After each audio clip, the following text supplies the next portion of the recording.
Mikel. Hello. I know there's a lot of team news to update. If we can just go one at a time. William Saliba, what's the latest? He's out. He's out. Do you know for how long? No, we are assessing him, but he won't be involved this match. Okay. Declan Rice? He will be available. Will be available. Okay. Ricardo Calafiore? As well, yes. And you had a few worries about Gabriel Martinelli when he came off. What's the latest on him? Yeah, it looks as well that he's going to be out. We have to again do some more tests and see the extent of the injury, but this game is going to be too early for him.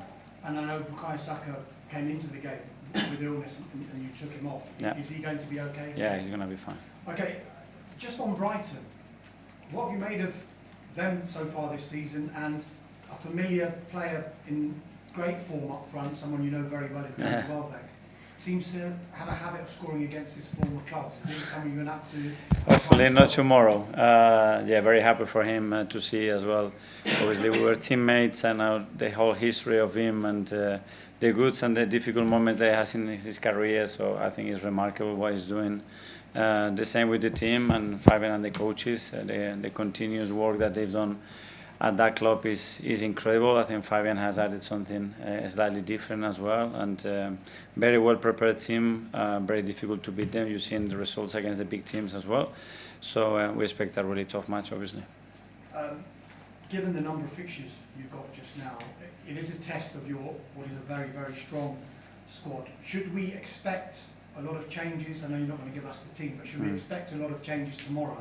And are you more relaxed about the options that you have compared to previous seasons? That word, relax in football, is impossible. We're going to try to manage the minutes and the loads as good as possible, because as you said, we have a lot of games coming up with very short recovery time, which is a bit unusual, but we're going to remain very competitive. The bookies have you outright favourites, Mikel, to win the Premier League title. Gary Neville says it's yours to win. I'll make that differential. It's not yours to lose, it's yours to win, is what he said. Okay. Are you aware of the noise? Do you embrace the noise? Do you ignore the noise? But that's what we want. I think when our people are excited and when they see that the team is competing at the level consistently, there are the right reasons to believe, and that's the main thing. You want to win big trophies, you certainly have to install that feeling amongst the team, the club, and around it. And we're in a really good position at the moment, but we know how early it is and how difficult every game is. I know, Mikel, that a lot has been made of set pieces. It was another set piece that provided the winner on Sunday. Some pundits and rival fans kind of looking down their nose on it, but there is a phrase that says imitation is the sincerest form of flattery. Do you almost feel like a trendsetter when it comes to this side of the game? I don't know, but a lot of things that we do in many other aspects, I'm sure teams will pick them. We do the same with other teams. The best teams in Europe doing certain things. If we can gather information and then adapt it to your own team, if you find that this could help and be a way to win more football matches, more than welcome. That's the history of the human being. Thank you. Okay, Alex, BBC. Hi, Mikel. You've been working to increase the atmosphere and the connection with the fans. Have you been feeling that, and do you still want more? We always want more, but I think I said it after the match against Palace that I really liked it, and it's always tricky after a big match in midweek against Atletico to reproduce that, but it certainly was a great atmosphere to play football, and the more we do that, the more we increase that, the more maintain it throughout the game, and the team is feeling that. We're going to become better and stronger and much more difficult for the opponent to play. You have good squad depth this year after the summer signing, but probably one place you don't due to injuries is a direct replacement probably for Victor Gyökeres. Is he harder to rotate? Does he need some minutes out because of how much he's played? Yeah, in the front line especially, that's where we are more difficulties as well, with Noni out, with Kai out, with Gabriel Jesus out, with Gabriel Martinelli out as well. So that's the area that we have to be more careful as well, more conscious, because there we don't have that many options. So as I said, we're going to try to manage the load as good as possible to make sure that the players are fresh, they can compete really well, and the team can maintain the level that it's showing. You're competing in 4 competitions this year. You're one of the favourites in most of them. Where does the Carabao Cup rank to you, and how important is it for you to go deep in the competition? Today, the most important one, because it's the game that we have tomorrow. It's a competition that we haven't won it for many, many years, and it has to start tomorrow. We have to do a great game in order to be able to beat a very good Brighton side. We know that, we are prepared for that, and we have to show it on the pitch. Simon Standard. Mikel, can I just ask you about Ben White, who's obviously had a difficult start to the season fitness-wise. Is he still sort of feeling the impact of the knee surgery he had last season? Has it been something else? What's been the issue for him fitness-wise? Yeah, he had a setback, and that hasn't helped. But I think in pre-season probably was our best player. I think he played every game, and he was in great form, and we need him, because when Ben is at the level that he can show, is a top player for us, a player that drives the team in a different way, gives us a different threat on that flank as well, and we need him at his best. It's sort of known now that he wants to play for England again.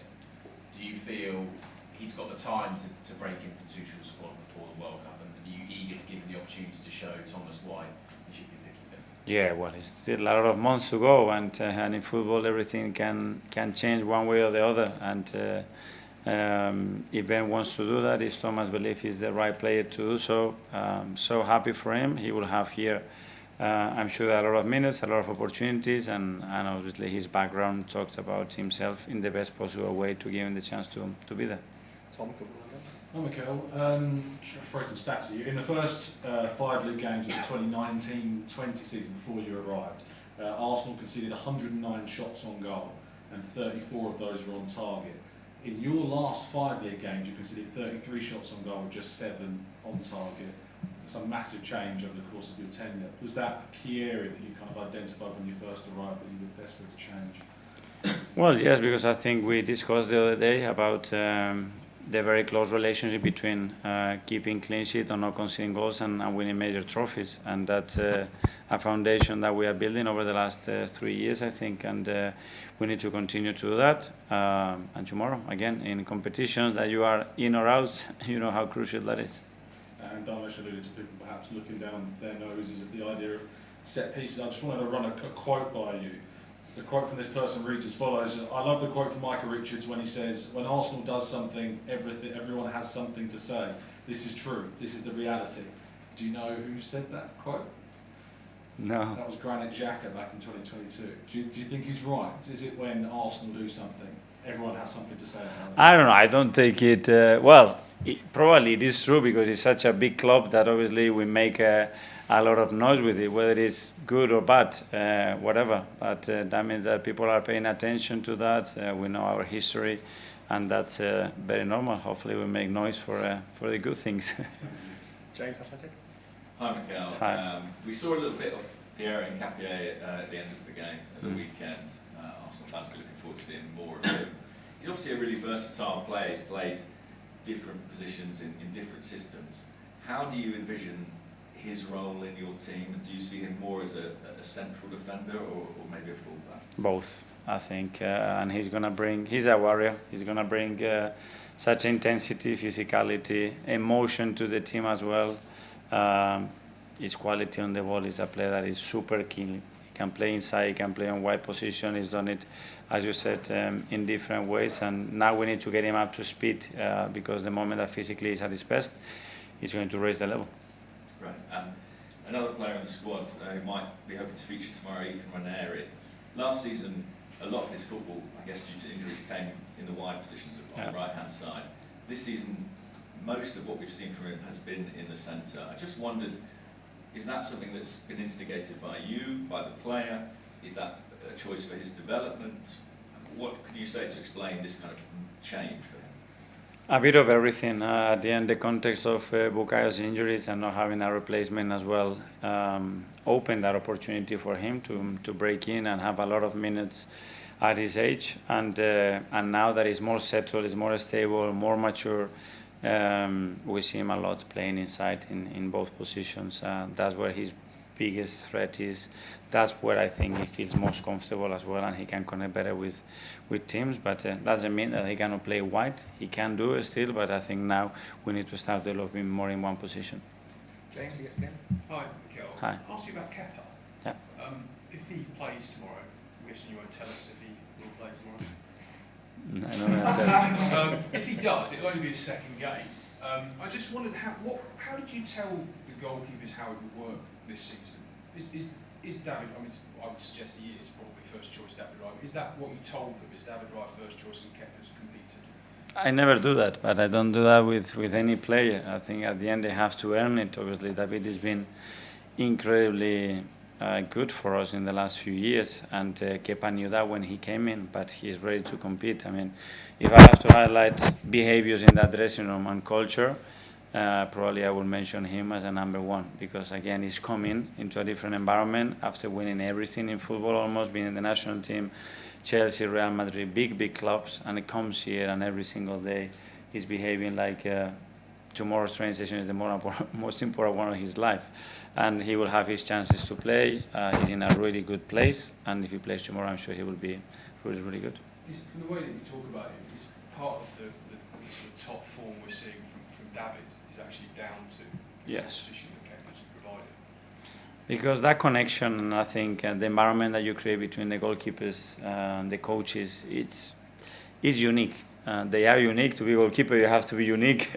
To be in that environment, you have to be unique. They are a lot of times by themselves. They have to do a lot of individual practices, and I think Kepa has raised the level. He has created a true great environment for everybody to shine, and I think that's down to him. You talked a couple of years ago about substituting goalkeepers. Is that still in your mind? Did you buy Kepa with the view to maybe doing it? Yeah, so we've heard recently we have quite a lot of issues, and a lot of the subs have been because players could not finish games. But I don't know, maybe somebody would do it. Will you do it? Yeah, if I feel it, yes. If I feel it, yes. I'm Mikel. With Ben White, obviously, when you first joined you guys, he was an absolute mainstay, started most of the games, especially in the league. Obviously, now, because of the injuries and setbacks, he's been on the bench most of the time. You say about the setback. Can you give me more details to what that setback has been and the process of all that? Yeah, it was an injury that kept him out for a few weeks, and we have to manage his load, and he didn't have the rhythm to do that. So the reason why he's not been playing that is to manage that. He's in a good place now. He's been training more recently, and his feeling has been very good, and he will have minutes to play. Last year, there's a period where it was reported that he was playing through knee pain, and then only had the surgery after he couldn't better tolerate the pain. Looking back now in hindsight, do you not regret it, but do you look back and think maybe he should have had surgery earlier than playing through the pain? I don't know. That's more for the medical staff, but obviously we want to protect our players. We're never going to expose players if we know that we're going to damage them for the future. Ben, I mean, he will play with anything. You really have to scratch and ask him, are you okay, because if not, he won't tell you because he wants to play every game, which is great. But with that injury, it didn't allow him to have that consistency, and hopefully now he's going to get that rhythm because the team needs him.